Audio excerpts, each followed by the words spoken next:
Hey everyone, Derek here, and we're going to start this video with a real quick glitch courtesy of Discord member Brawny, who found that if you drop the bomber hat, it actually turns into something pretty ridiculous. So he's going to go ahead and drop it off his character in the beginning of the game, and as you can see, it transforms into the angry teddy mask. So it doesn't look like it on the ground, it just looks like a hat, but you go ahead and pick it up, and look at that, it has transformed. So just a fun thing to do if you have the bomber hat. So next we're going to watch some pretty epic war mode footage, and this is courtesy of TXR's Red, and gosh, is it good. So this is solo versus squads. That means he's going to have to go get 100 points in war mode to secure a victory by himself, because he's playing against other teams. It's actually four or five? Four other teams of four.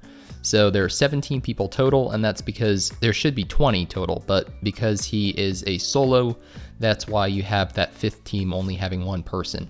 So you can see he was getting some work done with the vector there, but it's very, very difficult because as soon as you knock down anybody, those teammates know where you are, and it's a 3v1 at that point. So you can see how he is trying to extend his life by just working with those grenades. Remember, you get a frag grenade every time. Looks like he was able to grab a Groza. That would be off somebody who looted one of those airdrop crates. So that is a distinct advantage in a game of shorter range weapons for sure, even though it only has a red dot sight. So he is doing very, very well and knocking people out right now. And when you're playing solo versus squads or solo versus duos, it's even more difficult because you need to remember to actually kill the people you knock down. Otherwise, they could get revived very quickly. And when they're revived, they actually get back to half health. So that means that they could very easily kill you after you knock them down if you give them a chance to revive. So you can see now a 4x scope with a vector, and this works better than people think. Like, a lot of people think that the vector is useless outside the short range, but it shoots 45s. It does a bit of damage, obviously not that much, but more than the Uzi, and it is quite decent at range, especially if you have the vertical grip on it. So extended magazine definitely helping out there too, as well as that vertical grip with the 4x. And you can see as they're reviving people, it's just, slaughter by Red. So you can see how he is just moving around, jumping ahead a little bit, just skipping the boring parts, but you can see how well he is doing and how he really does have to compete for that top spot, even though he has a ton of kills and knockouts. I mean, you can see he's up to, 16 kills so far.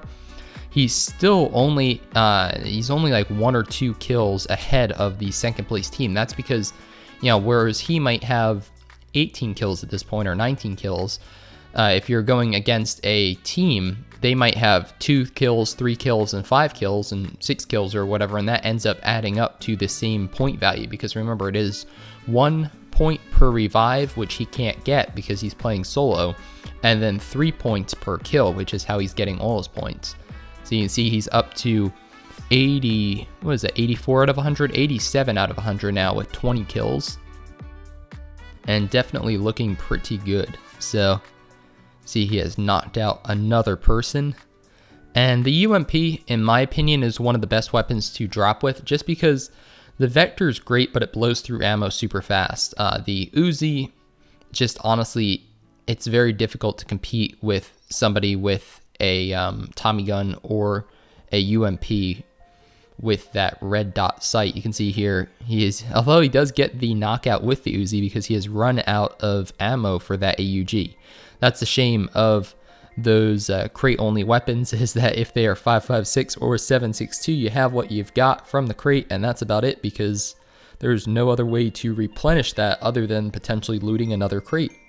So you can see there a winner chicken dinner, and we are going to jump right into another solo versus squads game, because this is just crazy, and hopefully you guys are gaining an appreciation for how skilled this player is, as well as some of the strategy he's employing there. You can see he's peeking around that way they can't hit him as easily while he's from behind cover. He's making sure to pick up the ammo as well as the frag grenades. You'll notice that he does make use of those grenades. Everybody drops in war mode with one, but I'd argue that most people never use them, and that's a shame because they do a lot of damage, and especially if you're playing a game like this, which is again SMGs only, those grenades usually, I mean, you're usually within range of a grenade if you lob it. So yeah, don't forget about that. Let's see what else he gets here. Headshot with the Tommy gun, those iron sights being put to good use. Now the UMP and almost out of ammo. So again, the biggest issue with the SMGs only is ammo for sure. I mean, with Kar 98s, you start out with about 60 rounds or so, and that's pretty difficult to blow through before you die. The ARs, you start out with around 90 rounds, and that's pretty decent too. However, the SMGs only, they use ammo quickly, and you don't start out with that much of it. So you can see now an 8x scope on that MK14. That is a great find. Again, from a crate only, which means that he is limited in the amount of ammo he has on it. That's why he's switching to the Vector there to actually kill those people that he has downed. That way he does not waste any 7.62 on people, where he could put that MK14 with the 8x scope to much better use in knocking people out at longer range, where he has a distinct advantage over people with red dot sights or iron sights. See, going ahead and chasing that person down, again switching to the Vector, using that to get the knockout because he doesn't want to waste that ammo short range. Unfortunately, now he's almost out of the ammo though, so I have a feeling he's going to have to use this. But a shame because, again, you know, it's very difficult to replenish your 7.62 or 5.56 ammo. You can see he is tied. We're just like 1 or 2 kills ahead right now of the second place people. Hey, we're not expecting somebody to come from there. And again, you know, he doesn't have any other ammo for the Vector, so he's going to have to use the MK14. You don't want them getting revived and then having to deal with them having to knock him out again. So he is down to 10 rounds now, and unfortunately that is the end of the MK14 and the end of that spawn, at least for him. But spawn back with a Tommy gun, and we'll see if he can get some work done with it. He took a lot of damage early, and like I said, that's because he's playing solo versus squads. I played this mode a number of times, and it is very difficult. I have not won it yet. I've gotten very close to winning it, but I have never won a game solo versus squads war mode, just because, like I said, if you have semi-proficient teams, what they're going to do is team up on you.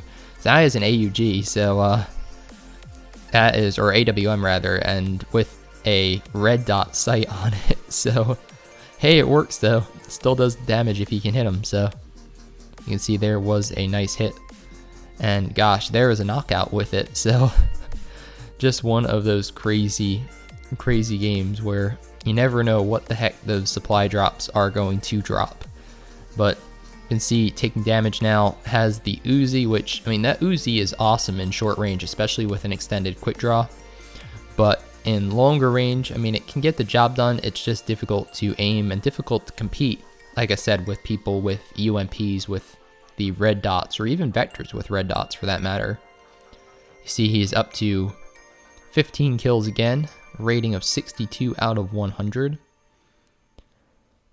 And getting another knockout there. It looks like if you're playing solo versus squad, so it looks like in squad mode of war mode, you get 1 point per knockout too. I'm gonna see if that is the case or not.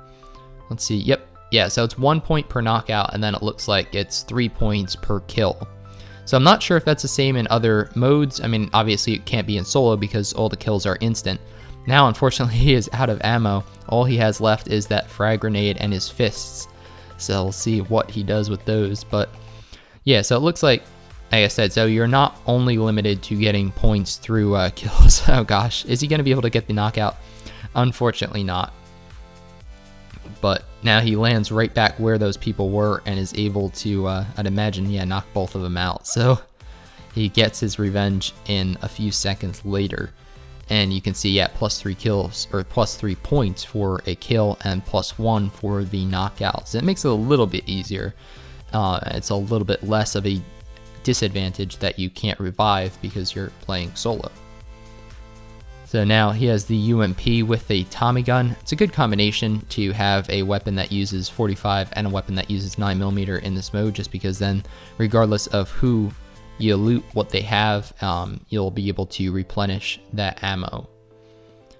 You see, again, using peeking to great effect, exposing less of his body when he's taking those shots. And yeah, just doing well. So you can see he has a ton of 45 ammo here.